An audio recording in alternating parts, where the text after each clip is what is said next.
How to fix double tap not working on MacBook Pro and Air. Hello everyone, welcome back to the channel.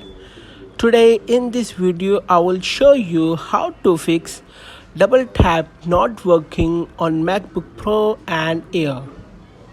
So let's start the video.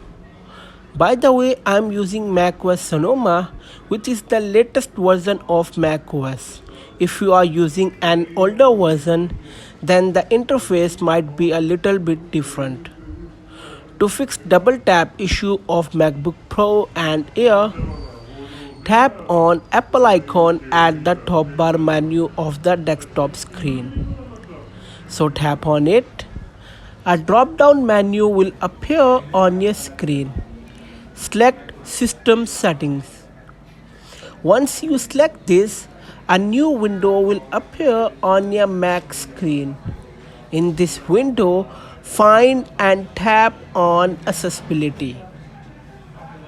On the right side, find and tap on Pointer Controller. Now, adjust double-click speed from fast to medium or low under the mouse and trackpad. Now double click on any folder again and check double click works now or not. So you can see that it is working. Like, share and subscribe to our YouTube channel. Thanks for watching this video.